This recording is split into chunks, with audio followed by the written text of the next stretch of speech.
구름아, 너까지 잔소리야?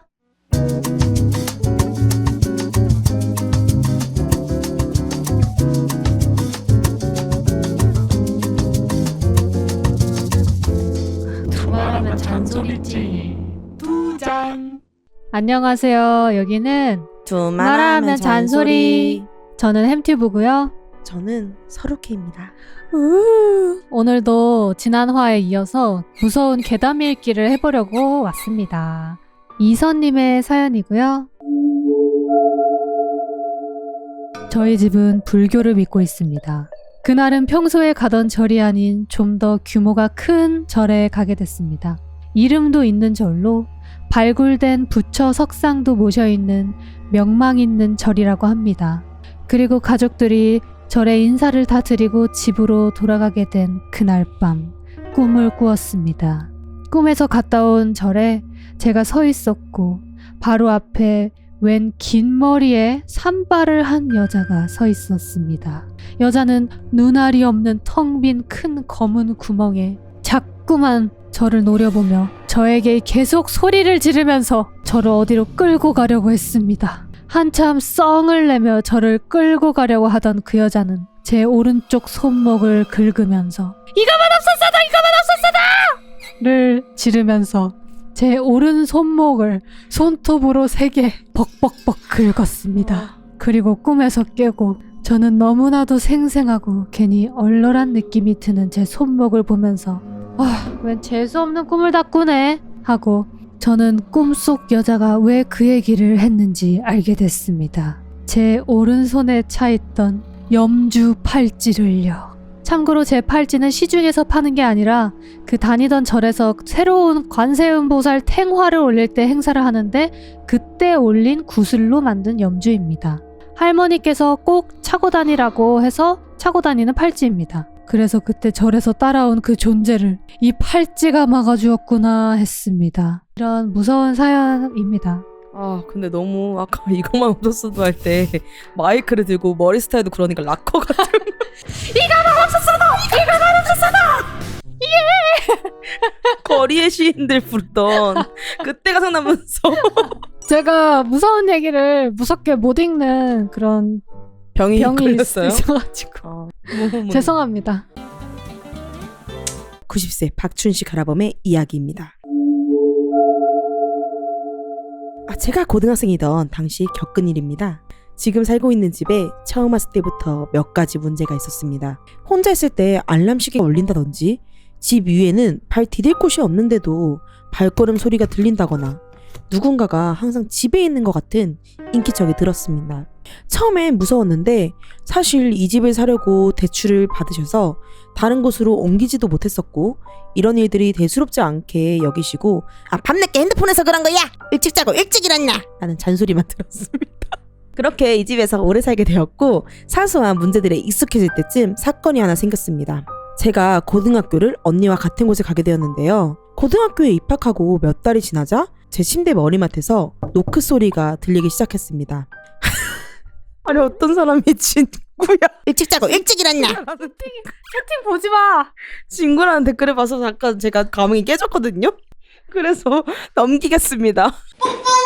제가 이어서 읽도록 하겠습니다. 항상 같은 시간인 새벽 3시쯤에 3일마다 한 번씩 똑똑똑 3번 반복하는 소리가 들리기 시작했습니다. 처음엔 옆집에서 나는 소리라고 생각했는데 제 침대 머리맡 바깥에는 레코드를 보관하는 장식장이 있어 이웃집 소리가 제 방까지 올 수 없는 구조입니다. 이상하다는 걸 알게 된 순간 도저히 제정신으로 있을 수 없었습니다. 점점 공포심이 커져갔습니다. 3일에 한 번씩 들리던 노크 소리는 2일에 한 번으로 줄더니 이젠 매일매일 새벽 3시마다 들리기 시작했습니다. 가장 두려웠던 건 실수로 방문을 열어두고 잤을 때 꾸게 된 꿈입니다. 열려있는 방문으로 무언가 들어오는 걸 저는 침대에 누운 채로 꼼짝없이 봐야 했습니다. 슥, 슥 하는 소리와 함께 한 걸음씩 천천히 다가왔습니다. 제 침대 바로 옆에 그것이 왔을 때 몸을 비틀더니 등처럼 보이는 것을 찢으며 거미 다리 같은 것들이 삐져나오기 시작했습니다. 우두둑 거리면서 다리를 전부 바닥에 딛고 목을 쭉 피며 얼굴을 들이밀고 저를 바라보았습니다. 그것과 저는 눈을 마주치며 얼마인지 모를 시간을 말없이 서로 바라보고 있었습니다. 언니가 방에서 나와 계단을 내려가는 소리에 정신을 차리니 어느새 등교할 시간이 되어 있었습니다. 노크 소리가 들리면 또 오는구나 하고 잠에 들고는 했습니다. 이런 상황으로 몇 달을 더 지냈습니다. 그날 밤도 어김없이 노크 소리가 들렸습니다. 오늘도 또 들리는구나 싶던 순간 언니 방과 맞닿아 있는 벽에서 노크 소리가 들리더라고요. 이건 분명히 언니가 낸 소리였습니다. 언니의 노크 소리인 걸 알자마자 식은땀이 나면서 언니가 위험해질지도 모른다는 생각에 다급하게 문자랑 전화로 연락했습니다. 직접 나가기에는 무서웠거든요. 계속 하다가 지쳐서 내가 잘못 들은 거겠지라는 생각으로 잠을 잤습니다. 다음날 아침 언니한테 물어봤습니다. 어제 노크는 왜 했어? 그랬더니 언니가 하는 말이 네가 먼저 내 머리맡 벽에 노크했잖아. 장난치는 거 아니었어? 라고 말입니다. 저는 공포에 질린 채 모든 사실을 말했습니다. 언니는 제 말을 듣고선 나는 그런 노크 소리는 한 번도 듣지 못했고 어젯밤에 처음 들었어 라고 했습니다. 그런데 이날 이후부터 더 이상 제 방에선 노크 소리가 안 들리기 시작했습니다. 이젠 언니가 그 노크 소리를 듣게 되었습니다. 어딜 보나 명확하게 그 노크 소리에 대답한 언니에게 옮겨간 것이 분명했습니다. 불안함에 하루하루 견디고 있을 때 언니와 같은 반이었던 분이 갑자기 다가와서 저희 언니에게 넌 무슨 이런 걸 달고 다니니? 하며 어깨를 털어줬다고 하더군요. 알고 보니 이분의 외할머니께서 무당일을 하고 계신다고 하더라고요. 그것도 상당히 유명한 분이신지 학교에서도 오늘 뭐 땡땡땡땡 할 것 같은데? 하면 그날 일이 적중하기도 하면서 본인도 그런 방면에서 재능이 있었나 봅니다. 아무튼 그분이랑은 말 한 번도 안 해본 사이인데 갑자기 와가지고 말을 걸고 가셨다는 겁니다. 이 이야기를 들은 이후에서야 더 이상 들리지 않았던 노크 소리가 그분 덕분이라는 걸 알게 되었습니다. 이후로 노크 소리 발자국 인기척 같은 건 사라지고 다른 집과 다를 바 없는 생활을 하게 되었습니다. 아니 너무 노간지 귀신 아니에요? 그러니까 어깨 한번 털었다고 아! 이러고 테마가 된 거 아니에요? 초파리 귀신이었나 보다. 아 근데 그 귀신의 형태가 그 거미처럼 막 뒤에 다리가 튀어나오고 막 그랬으니까 무슨 진짜 곤충 귀신, 해충 귀신 아니었을까? 근데 해충이 맨날 새벽 3시마다 나오는 것가 무서울까요? 새벽 3시마다 노크 소리가 들리는 게 무서울까요? 근데 노크 소리가 더 무서울 것 같아요. 진짜 집 옆에 아무도 없는데. 나 노크 소리 그거 들리면은 그 집에서 혼자서 못 살 것 같아. 그 막 알죠? 302호 조용히 좀 하세요 이랬는데 저희 층에는 302호가 없습니다. 이거 다음 사연 읽어주시죠. 제가 읽었으니까. 햄튜브 궁둥짝 두 쪽 나도 사랑해 님의 사연입니다. 몇 년 전 자취방에 이사를 몇 달 앞두고 평소 친하게 지내던 아는 언니와 함께 동거를 하기로 결정하였습니다. 언니와 함께 집을 알아보던 중에 다행히 지인 소개로 많이 낡긴 했지만 예전에 사무실로 쓰던 월세방을 투룸으로 얻게 되었습니다. 제가 큰 방을, 언니는 작은 방을 사용했어요. 웃기게도 그 집은 큰 방은 창이 바깥쪽으로 나 있고 작은 방은 창이 거실로 나 있는 특이한 구조였습니다. 아무튼 이제 며칠이 지나고 언니가 저를 붙잡고 약간 짜증나는 듯한 말투로 물었습니다. 야 행구야, 왜 밤에 화장실을 갔다가 바로 방에 안 들어가고 거실에 자꾸 맴도는 거야? 장판에 발이 쩍쩍 붙는 소리 때문에 자꾸 잠이 깨. 이렇게 말하는 겁니다. 저는 거기서 든 의문이 일단 집 구조상 제 방문을 열면 바로 화장실이기 때문에 단 2걸음도 걷지 않는 화장실 친화적인 구조였다는 점, 그리고 저는 한밤중에 거실을 걸어다닌 적이 단 한 번도 없었다는 점이었죠. 제가 항변하자 언니도 처음에는 너 목류병 있냐? 하고 현실을 도피하려 했지만 계속해서 거실에서 뭔가 돌아다니거나 하는 소리가 들렸고 이사를 온 이후로 잠기가 밝은 언니는 잠을 푹 자지 못해서 나날이 다크서클은 짙어져만 갔습니다. 결국 의외로 겁이 별로 없는 제가 작은 방으로 방을 옮겼고 저는 쿨쿨 잘 잤어요. 언니는 방을 옮긴 이후로는 소리 때문에 잠을 못 자는 일은 없었지만 종종 양치질을 하다가 거울에 비친 거실에 누군가 서 있는 걸 보긴 했어요. 이사를 갈 순 없어서 그냥 친하게 지내자 생각하고 살았다고 하더라고요. 저는 1년 내내 그 집에서 잠도 잘 자고 잘 먹어서 살도 5kg가 쪘는데 언니는 백날 첫날 귀신을 본다고 했어요. 저는 한 번도 본 적이 없었는데 말이죠. 그런데 제가 이 집에 진짜 귀신이 있구나 하고 저도 믿게 된 계기는 바로 이 이야기 때문입니다. 당시 코로나가 대유행하던 시절이었는데요. 고향에 내려온 제 고향 친구가 저와 저희 동네에서 놀다가 갑자기 확진자와 접촉했다는 문자를 받았어요. 혹시나 감염됐을지 모르기 때문에 친구를 고속버스에 태워보내기는 조금 애매했고 룸메 언니의 동의를 구하고 코로나 검사 후 결과가 나올 때까지 작은 방인 제 방에서 친구와 함께 머무르기로 했습니다. 저는 룸메 언니와 큰 방에서 하룻밤을 보내기로 했고요. 별일 없이 하룻밤이 지나고 다행히 코로나 검사 결과 음성이라는 문자를 받고 활짝 웃으며 작은 방문을 열었는데 친구가 소스라치게 놀라며 진짜 행구 네가? 응? 하고 대묻자 친구가 해준 이야기는 충격적이었어요. 지난밤 이제 자야지 하고 눈을 감고 침대에 누웠는데 방문이 끼익 하고 열리더니 제가 침대 끝에 걸터한 듯이 침대가 출렁했다고 합니다. 그래서 뭐야? 행구가 할 얘기가 남았나 싶어서 물어보려는 찰나 제가 하고 소름 끼치게 웃었고 그 순간 친구는 가위에 눌린 것처럼 온몸이 움직이지 않고 눈도 안 떠졌다고 합니다.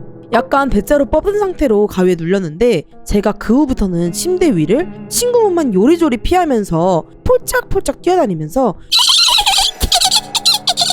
하면서 소름 끼치게 웃었다고 하더라고요. 그래서 아침에 제가 문을 열고 들어오는데도 놀란 거라고 하더라고요.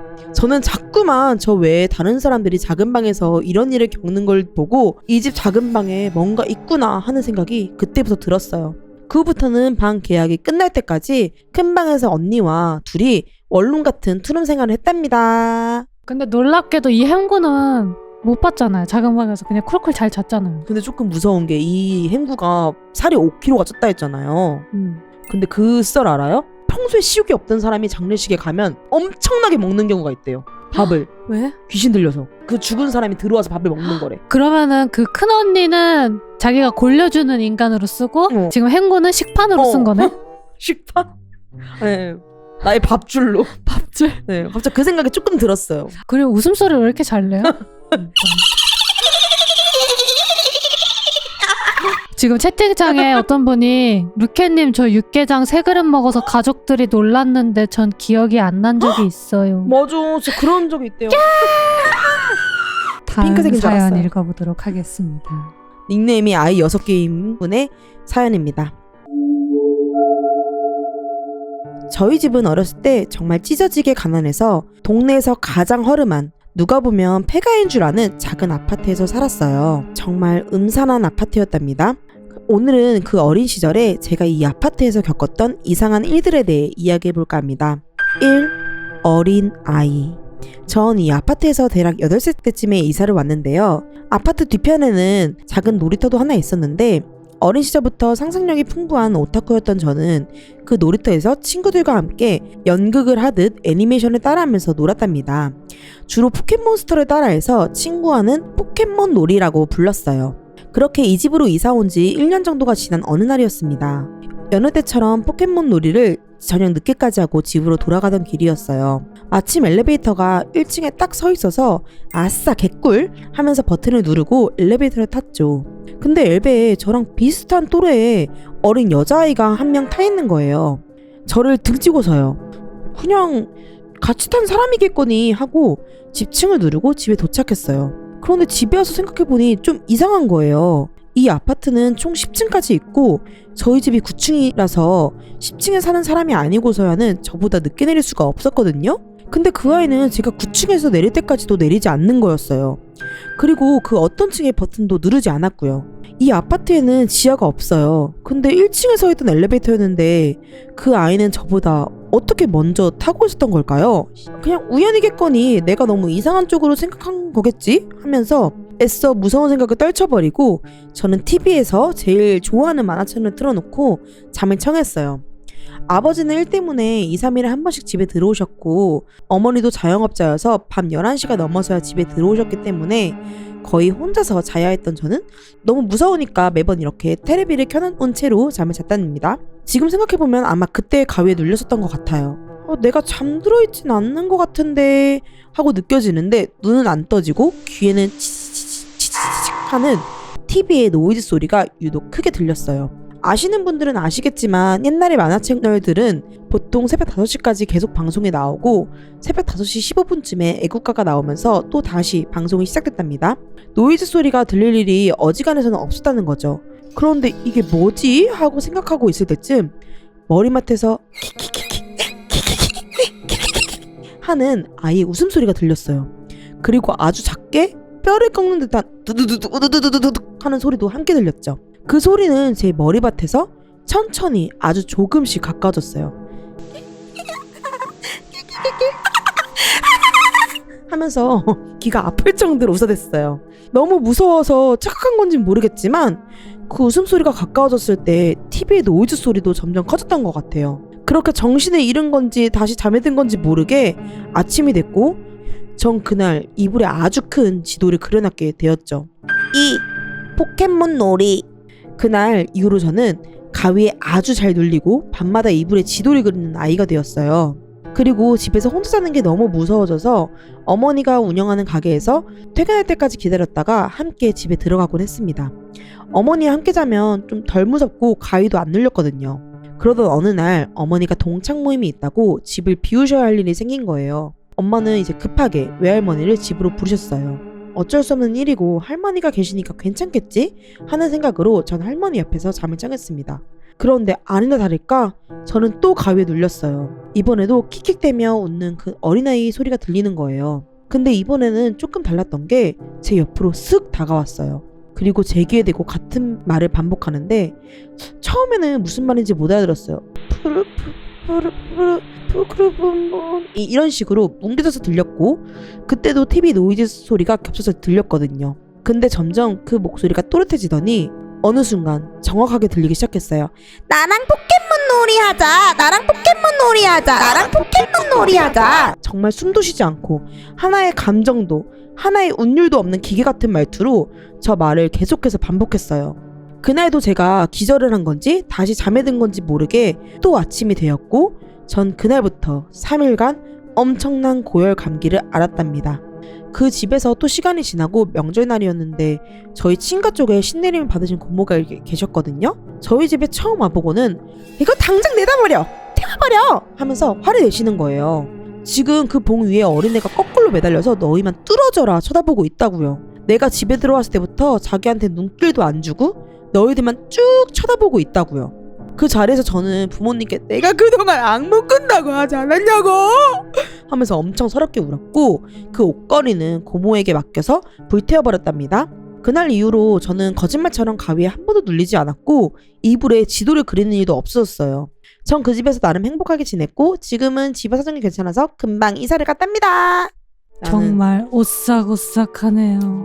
포켓몬 노래자가 좀 짠하면서도 조금 무서워요. 그니까. 그럼 여기까지 오늘은 읽고 지금까지 여기는 두말하면 잔소리. 오싹오싹